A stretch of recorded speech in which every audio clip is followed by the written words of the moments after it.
شروع اللہ کا نام لے کر جو بڑا مہربان نہایت رحم والا ہے۔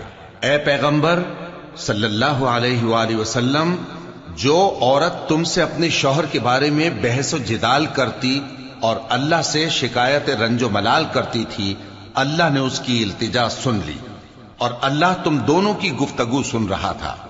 کچھ شک نہیں کہ اللہ سنتا ہے، دیکھتا ہے۔ جو لوگ تم میں سے اپنی عورتوں کو ماں کہہ دیتے ہیں وہ ان کی مائیں نہیں ہو جاتی، ان کی مائیں تو وہی ہیں جن کے بطن سے وہ پیدا ہوئے۔ بے شک وہ نامعقول اور جھوٹی بات کہتی ہیں، اور اللہ بڑا معاف کرنے والا ہے، بخشنے والا ہے۔ اور جو لوگ اپنی بیویوں کو ماں کہہ بیٹھیں پھر اپنے قول سے رجوع کر لیں تو ان کو قربت سے پہلے ایک غلام آزاد کرنا ضرور ہے۔ مومنو، اس حکم سے تم کو نصیحت کی جاتی ہے اور جو کچھ تم کرتے ہو اللہ اس سے خبردار ہے۔ اب جس کو غلام نہ ملے وہ قربت سے پہلے لگاتار 2 مہینے کے روزے رکھے، پھر جس کو اس کا بھی مقدور نہ ہو اسے 60 محتاجوں کو کھانا کھلانا چاہیے۔ یہ حکم اس لیے ہے کہ تم اللہ اور اس کے رسول کے فرما بردار ہو جاؤ، اور یہ اللہ کی حدیں ہیں اور نہ ماننے والوں کے لیے درد دینے والا عذاب ہے۔ جو لوگ اللہ اور اس کے رسول کی مخالفت کرتے ہیں وہ اسی طرح ذلیل کیے جائیں گے جس طرح ان سے پہلے لوگ ذلیل کیے گئے تھے، اور ہم نے صاف صاف آیتیں نازل کر دی ہیں، اور جو نہیں مانتے ان کو ذلت کا عذاب ہوگا۔ جس دن اللہ ان سب کو جلا اٹھائے گا تو جو کام وہ کرتے رہے ان کو جتائے گا۔ اللہ نے وہ سب کام لکھوا رکھے ہیں اور یہ ان کو بھول گئے ہیں، اور اللہ ہر چیز سے واقف ہے۔ کیا تم کو معلوم نہیں کہ جو کچھ آسمانوں میں ہے اور جو کچھ زمین میں ہے اللہ کو سب معلوم ہے؟ کسی جگہ 3 شخصوں کی سرگوشی ہوتی ہے تو اللہ ان میں چوتھا ہوتا ہے، اور جہاں 5 آدمیوں کی سرگوشی ہو تو وہ ان میں چھٹا ہوتا ہے، اور نہ اس سے کم یا زیادہ مگر وہ ان کے ساتھ ہوتا ہے، خواہ وہ کہیں ہو۔ پھر جو جو کام یہ کرتے رہے ہیں قیامت کے دن اللہ سب ان کو بتائے گا۔ بے شک اللہ ہر چیز سے واقف ہے۔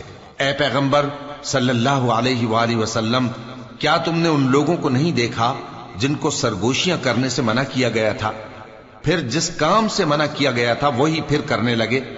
اور یہ تو گناہ اور ظلم اور پیغمبر صلی اللہ علیہ وآلہ وسلم کی نافرمانی کی سرگوشیاں کرتے ہیں، اور جب تمہارے پاس آتے ہیں تو اللہ تعالیٰ کے بتائے ہوئے الفاظ کے بجائے دوسرے الفاظ میں تمہیں دعا دیتے ہیں، اور اپنے دل میں کہتے ہیں کہ اگر یہ واقعی پیغمبر ہیں تو جو کچھ ہم کہتے ہیں اللہ ہمیں اس کی سزا کیوں نہیں دیتا؟ اے پیغمبر صلی اللہ علیہ وآلہ وسلم، ان کو دوزخ ہی کی سزا کافی ہے، یہ اسی میں داخل ہوں گے اور وہ بری جگہ ہے۔ مومنو، جب تم آپس میں سرگوشیاں کرنے لگو تو گناہ اور زیادتی اور پیغمبر کی نافرمانی کی باتیں نہ کرنا، بلکہ نیکوکاری اور پرہیزگاری کی باتیں کرنا، اور اللہ سے جس کے سامنے جمع کیے جاؤ گے ڈرتے رہنا۔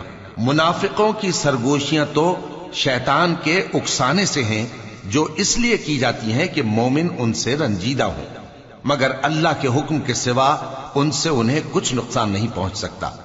تو مومنوں کو چاہیے کہ اللہ ہی پر بھروسہ رکھیں۔ مومنوں، جب تم سے کہا جائے کہ مجلس میں کھل کر بیٹھو تو کھل کر بیٹھا کرو، اللہ تم کو کشادگی بخشے گا، اور جب کہا جائے کہ اٹھ کھڑے ہو تو اٹھ کھڑے ہوا کرو۔ جو لوگ تم میں سے ایمان لائے ہیں اور جن کو علم عطا کیا گیا ہے اللہ ان کے درجے بلند کرے گا، اور اللہ تمہارے سب کاموں سے واقف ہے۔ مومنوں، جب تم پیغمبر کے کان میں کوئی بات کہو تو بات کہنے سے پہلے مساکین کو کچھ خیرات کر دیا کرو، یہ تمہارے لیے بہت بہتر اور پاکیزگی کی بات ہے، اور اگر خیرات تم کو میسر نہ آئے تو اللہ بخشنے والا مہربان ہے۔ کیا تم اس سے کہ پیغمبر کے کان میں کوئی بات کہنے سے پہلے خیرات کرو ڈر گئے؟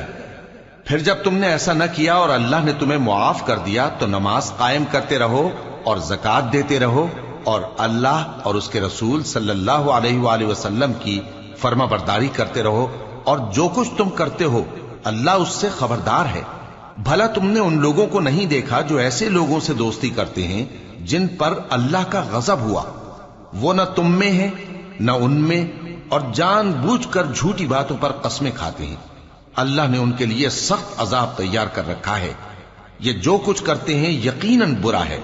انہوں نے اپنی قسموں کو ڈھال بنا لیا ہے، اور لوگوں کو اللہ کے رستے سے روک دیا ہے سو ان کے لیے ذلت کا عذاب ہے۔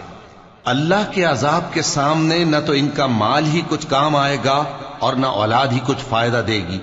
یہ لوگ اہل دوزخ ہیں، اس میں ہمیشہ جلتے رہیں گے۔ جس دن اللہ ان سب کو جلا اٹھائے گا تو جس طرح تمہارے سامنے قسمیں کھاتے ہیں اسی طرح اس کے سامنے بھی قسمیں کھائیں گے اور خیال کریں گے کہ ایسا کرنے سے کام چل جائے گا۔ سنو، یہی تو ہیں جھوٹے۔ شیطان نے ان کو قابو میں کر لیا ہے اور اللہ کی یاد ان کو بھلا دی ہے۔ یہ لوگ شیطان کا ٹولہ ہیں، اور سن رکھو کہ شیطان کا ٹولہ ہی نقصان اٹھانے والا ہے۔ جو لوگ اللہ اور اس کے رسول صلی اللہ علیہ وآلہ وسلم کی مخالفت کرتے ہیں وہ نہایت ذلیل ہوں گے۔ اللہ نے یہ بات لکھ دی ہے کہ میں اور میرے پیغمبر ضرور غالب رہیں گے۔ بے شک اللہ زور آور ہے، صاحب اقتدار ہے۔ جو لوگ اللہ پر اور روز قیامت پر ایمان رکھتے ہیں تم ان کو اللہ اور اس کے رسول صلی اللہ علیہ وآلہ وسلم کے دشمنوں سے دوستی کرتے ہوئے نہ دیکھو گے، خواہ وہ ان کے باپ یا بیٹے یا بھائی یا خاندان ہی کے لوگ ہوں۔ یہ وہ لوگ ہیں جن کے دلوں میں اللہ نے ایمان کو نقش کر دیا ہے اور اپنے فیض سے ان کی مدد کی ہے، اور وہ ان کو بہشتوں میں جن کے نیچے نہریں بہہ رہی ہیں داخل کرے گا، جن میں وہ ہمیشہ رہیں گے۔ اللہ ان سے خوش اور وہ اللہ سے خوش۔ یہی لوگ اللہ کی جماعت والے ہیں۔ سن رکھو کہ اللہ کی جماعت والے ہی کامیاب ہوں گے۔